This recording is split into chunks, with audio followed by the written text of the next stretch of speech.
Hello, എല്ലാവർക്കും നമസ്കാരമുണ്ട്. ഇന്നിപ്പോൾ ഞങ്ങൾ മസനഗുഡിയിലാണുള്ളത്. മസനഗുഡിയിൽ ഒരു ഹോം സ്റ്റേ എടുത്തിട്ടുണ്ട്. കണ്ടാ, ഈ ഹോം സ്റ്റേ കാണിച്ചു തരാം. ഇതാണ് ഈ ഹോം സ്റ്റേ. കണ്ടാ, ഈ ഹോം സ്റ്റേയിലാണ് ഇന്നിപ്പോൾ നമ്മൾ താമസം. ഒരു വളരെ എക്സ്പെൻസീവ് ഒന്നല്ല, ഒരു നല്ലൊരു ഹോം സ്റ്റേ ആണ്. ഏകദേശം ഇവർ 1500 പറഞ്ഞിട്ടുള്ളത്. പക്ഷേ അത് ഇന്ന് വലിയ തിരക്കില്ല, കാരണം ഇന്ന് വർക്കിംഗ് ഡേയ്സാണ്. അതുകൊണ്ട് തന്നെ നമുക്കൊരു 1000 റുപ്പീസിനൊന്നും അവർ തന്നിരിക്കുകയാണ്. ഫുൾ മസനഗുഡി കറങ്ങാമെന്നുള്ള പരിപാടിയാണ്. മസനഗുഡിയിൽ ഉള്ളിൽ പ്രദേശങ്ങളിൽ വണ്ടിൻ്റെ ഇവിടെ ജീപ്പുകൾ അവൈലബിൾ ആണ്. അപ്പോൾ ജീപ്പിൽ ഒന്ന് ഇറങ്ങണം എന്നുള്ള പരിപാടിയായിട്ടാണ് ഇറങ്ങിയിട്ടുള്ളത്. ഇന്ന് ഞങ്ങൾ അച്ചോട്ടൻ എന്ന് പറഞ്ഞിട്ട് നമുക്ക് ഒരാളെ കിട്ടിയിട്ടുണ്ട്. പുള്ളിയാണ് നമ്മളെ ഇന്ന് ഇവിടെ എന്താ ഡാമിൻ്റെ പേര്, മായാർ ഡാമും അതേമാതിരി ഇവിടെ ഇതിൻ്റെ ഉള്ളിലൊക്കെ ഒന്ന് കൊണ്ടുപോയി കാണിച്ചാൽ നമ്മൾ അച്ചോട്ടനാണ് നമ്മളെ സ്വന്തം സുഹൃത്ത്. പിന്നെ ഇതിൻ്റെ ചുറ്റുമുള്ളൊരു കാഴ്ചകൾ കാണിച്ചു തരാം. ഈ ഹോം സ്റ്റേയുടെ ചുറ്റും എന്ന് പറഞ്ഞു കഴിഞ്ഞാൽ ഒരു ഒന്നൊന്നര വ്യൂ ആണ്. കണ്ടാ, ഒന്ന് നോക്കിക്കഴിഞ്ഞ് കഴിഞ്ഞാൽ നല്ല ഫോഗ് എന്ന് പറഞ്ഞിട്ടുള്ളൊരു അന്തരീക്ഷം ഉണ്ടാ. ഒരു സൂപ്പർ അന്തരീക്ഷമാണ്. അതാണ് ഈ ഹോം സ്റ്റേയുടെ ഒരു ഗുണം. ഉണ്ടാ, ഇതാണ് ഹോം സ്റ്റേ. പിന്നെയെന്ന് പറഞ്ഞു കഴിഞ്ഞാൽ ഇത് മസനഗുഡി ടൗണിൽ തന്നെയാണ്. മസനഗുഡി ടൗണിൽ നിന്ന് ജസ്റ്റ് ഒരു 2 മിനിറ്റ് കൊണ്ട് ഉള്ളിലേക്ക് നടന്നാൽ മതി. അപ്പോൾ നമ്മൾ യാത്ര തുടങ്ങിയിരിക്കുകയാണ്.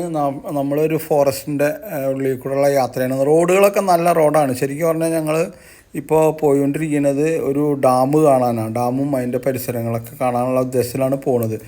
നമ്മൾ ഇതിൽ കൂടെ പോകുമ്പോൾ ഈ മസനഗുഡി എന്ന് പറയുമ്പോൾ ഒരു ഫോറസ്റ്റ് എന്നുള്ള രീതിയിൽ കാണരുത്. കാരണം അതൊരു വലിയ തിക്ക് ഫോറസ്റ്റ് ഒന്നും ഉള്ളൊരു ഏരിയ അല്ല. ഈ ഫോറസ്റ്റിനെ ഡിസോഡിയസ് ഫോറസ്റ്റ് എന്നാണ് ഇങ്ങനത്തെ ഈ ഒരു ഫോറസ്റ്റിനെ പറയുക. ഇവിടെ എന്ന് പറഞ്ഞു കഴിഞ്ഞാൽ ഒരുപാട് വലിയ മരങ്ങളോ അങ്ങനെയുള്ള സംഭവങ്ങളൊന്നും ഉണ്ടാവില്ല. കുറ്റിക്കാട് എന്ന് പറയാൻ പറ്റില്ല, കാരണം കുറച്ചുകൂടിയൊക്കെ വലുപ്പമുള്ള ചില ഏരിയകളിൽ കുറ്റിക്കാട് മാതിരിയുണ്ട്. കുറച്ച് ഏരിയയിൽ അത്ര വലിയ മരങ്ങളില്ലാത്തൊരു ഏരിയ ഉണ്ട്. കണ്ടാ, ഒരു ആന വന്നുകൊണ്ടിരിക്കുന്നുണ്ട്. ആന അങ്ങോട്ട് പോയിട്ടിരിക്കുന്നുണ്ട്. അപ്പോൾ നമുക്ക് ആനയുടെ മെല്ലെ പോകാൻ പറ്റുള്ളൂ. ഞാൻ അവിടെ നിന്ന് ഒന്ന് മാറിയാലേ പോകാൻ പറ്റുള്ളൂ. ഈ ആന അത്ര വലിയൊരു പ്രശ്നക്കാരനായിട്ടുള്ളൊരു ആനയല്ല എന്നാണ് നമ്മളെ അച്ചുവേട്ടൻ പറയണത്. അത് മാത്രമല്ല, അത്ര വലിയൊരു ആരോഗ്യമൊന്നുമില്ല. എന്തോ ഒരു വയ്യാത്ത മാതിരിയുള്ള ഒരു ആനയാണ് ഈ പോകുന്നത്. കുറച്ച് മുന്നേ ഒരു 3-4 കാട്ടുപോത്തിനെ കുറച്ച് അകലെ കണ്ടു. പക്ഷെ അത് ഫോക്കസ് ചെയ്യാനായിട്ടും ദൂരത്തിലാണ്. അത് കാരണം ഫോക്കസ് ചെയ്ത് കിട്ടിയില്ല. ഇവിടെ കണ്ട 2 മയിൽ നിൽക്കുന്നുണ്ട്. അതേമാതിരി ഒരു കാട്ട് പന്നി അതിൻ്റെ ഇടയിൽ നടക്കുന്നുണ്ട്. അങ്ങനെ പക്ഷേ അങ്ങനെ അത്ര അകലെയാണ്. ഫോക്കസ് ചെയ്ത് നമ്മൾ അത്രയും കിട്ടുന്നുള്ളൂ. ആന അവിടെ പുല്ല് തന്നെ നിൽക്കുന്നുണ്ട്. പുല്ല് അങ്ങോട്ട് അവിടെ നിന്ന് നിൽക്കുകയാണ്. അത് കാരണം അപ്പോൾ നമുക്ക് അത്രയും കൊണ്ട് പോകാൻ പറ്റാത്ത ഒരു സ്റ്റേജായി. ആനനെ ക്രോസ് ചെയ്ത് പോകാമെന്ന് പറഞ്ഞു കഴിഞ്ഞാൽ എളുപ്പമല്ല, പ്രശ്നമാകും എന്ന് പറഞ്ഞിട്ട്. അപ്പോൾ അച്ചുവേട്ടൻ എന്ന് പറഞ്ഞ ആൾ ഇവിടെ സ്ഥിരമായിട്ട് ഇങ്ങനെ ഓടിക്കുന്ന ആളായ കാരണം പുള്ളിക്ക് കൊടുത്ത ആനയുടെയും എല്ലാവരുടെയും സ്വഭാവവും ക്യാരക്ടറും കാര്യങ്ങളൊക്കെ അറിയാം. അതുകൊണ്ട് പുള്ളി ഇതിൻ്റെ മെല്ലെ ഇങ്ങനെ പോയിക്കൊണ്ടിരിക്കുകയാണ്. ഞങ്ങൾ ഫോറസ്റ്റ് തന്നെ 2 തരത്തിലുണ്ട്. മോയ്സ്ചർ ഡിസോഡിയസ് ഫോറസ്റ്റ് എന്നുണ്ട്, ഡ്രൈ ഡിസോഡിയസ് ഫോറസ്റ്റ് എന്നുണ്ട്. ഇതൊരു മോയ്സ്ചർ ഡിസോഡിയസ് ഫോറസ്റ്റാണ്. അതായത് ഇവിടെ ചെടികളും മരങ്ങളൊക്കെ കുറച്ചുകൂടിയും സ്റ്റേണായിട്ടും കുറച്ചുകൂടിയും സ്ട്രോങ് ആയിട്ട് വളരും. പക്ഷേ ഈ ഡ്രൈ ആകുമ്പോൾ ഇത് ഒന്നിങ്ങനെ അതായത് നമ്മൾ അട്ടപ്പാടിയൊക്കെ പോയി കഴിഞ്ഞാൽ കാണുന്നതാണ് ഈ ഡ്രൈ ഡിസോഡിയസ് ഫോറസ്റ്റ് എന്ന് പറയുന്നത്. ഇവിടെ കുറച്ചുകൂടിയും ഒരു നല്ല പച്ചപ്പൊക്കെ കുറച്ച് കാലം നിൽക്കും. കാരണം വെച്ചാൽ ഇവിടെ മഴ കുറച്ചുകൂടിയും കൂടുതലാണ്. മഴ നല്ലോണമുള്ള സ്ഥലത്താണ് നമ്മൾ പറയുന്ന തിക്ക് ഫോറസ്റ്റൊക്കെ ഉണ്ടാവുള്ളൂ. അതായത് നമ്മൾ ശബരിമലയ്ക്കൊക്കെ പോകുമ്പോൾ കാണാം, അതാണ് ഏറ്റവും നല്ല ഫോറസ്റ്റ്, വലിയ മരങ്ങളും കാര്യങ്ങളൊക്കെ ഉള്ള അതാണ് ശരിക്കും പറയുമ്പോൾ നമ്മളുള്ള കാഴ്ചപ്പാടിലൊരു നല്ല ഫോറസ്റ്റ് എന്ന് പറയുമ്പോൾ.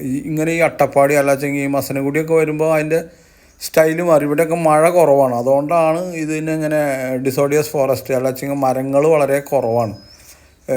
ചെടികളും ഒരു കുറ്റിച്ചെടീനെക്കാട്ടിയും കുറച്ചുകൂടിയും വലുപ്പമുള്ള മരങ്ങളൊക്കെയാണ് ഇവിടെ ഉണ്ടാവുക. ഒരു മാരുതി 800 ഞങ്ങളെ ക്രോസ് ചെയ്തിട്ട് അതിൻ്റെ മുന്നിൽ വേറെ ഒരു ആന നിൽക്കുന്നുണ്ട് കേട്ടോ. വേറെ ഒരു ജീപ്പും ഉണ്ട്. വണ്ടിക്കാരൻ നിർത്തിയിട്ടേക്കാണ്. കാരണം വെച്ചെങ്കിൽ ആ വണ്ടിക്കാരൻ ഈ നാട്ടുകാരൻ തന്നെയാണെന്നാണ് നമ്മൾ അച്ചോട്ടൻ പറയുന്നത്. അതുകൊണ്ട് അവൻ അത് നിർത്തിയിട്ടേക്കുക. ആനയുള്ള ഒരു ക്യാരക്ടർ ഇവൻ അറിയണതിൻ്റെ പേരിൽ ഇപ്പോൾ ഇതെന്താ സംഭവിക്കാൻ പോവുകയെന്ന് അറിയില്ല. കാരണം അത് ചവിട്ടി കൂട്ടുമെന്ന് അറിയില്ല.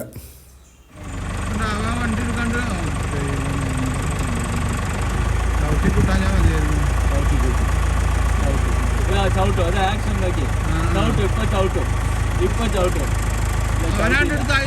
ഇങ്ങനെ ആട്ടിയാൽ ചവിട്ടില്ല.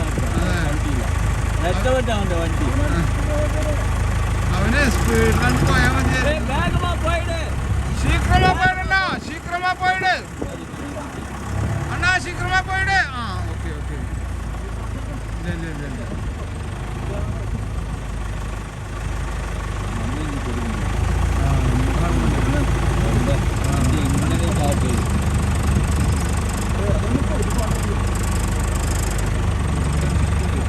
നമുക്ക് അങ്ങോട്ട് ക്രോസ് ചെയ്യണ്ട ചേട്ടാ.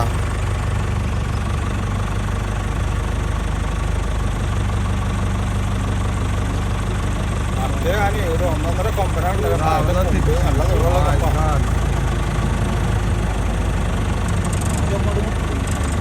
അപ്പോൾ ആനകൾ രണ്ടും കാട്ടിലേക്ക് കയറി പോയിട്ടിരിക്കുകയാണ്. അച്ചോട്ടൻ പറയണത് ഈ ആനകൾ ഇവിടെ സ്ഥിരമായിട്ടുള്ള ആനകളാണ്, അതുകൊണ്ട് തന്നെ വലിയ ഉപദ്രവകാരികളല്ലാന്നാണ് പറയണത്.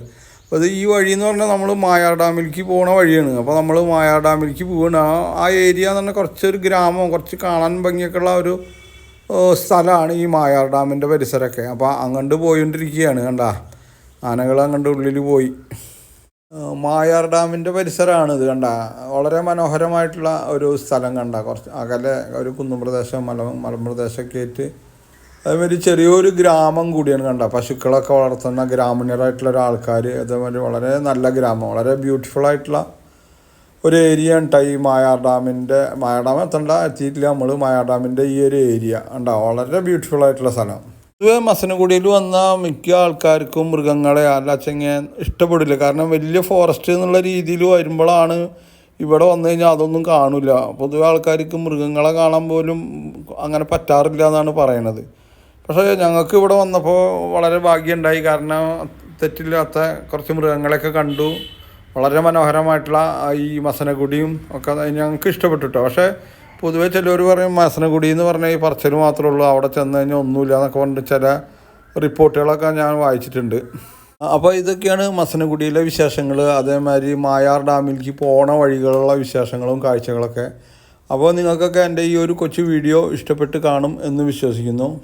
അപ്പോൾ എൻ്റെ യൂട്യൂബ് ചാനൽ ഇതുവരെ സബ്സ്ക്രൈബ് ചെയ്യാൻ വിട്ടുപോയിട്ടുള്ളവരും ആദ്യമായിട്ട് കാണുന്നവരും മറക്കാതെ സബ്സ്ക്രൈബ് ചെയ്യുക. കൂടാതെ നിങ്ങളുടെ സുഹൃത്തുക്കൾക്കും റിലേറ്റീവ്സിനൊക്കെ ഷെയർ ചെയ്യാൻ മറക്കാതിരിക്കുക. അപ്പോൾ എല്ലാവർക്കും അടുത്തൊരു വീഡിയോ ആയിട്ട് വരുന്നവരെ നന്ദി.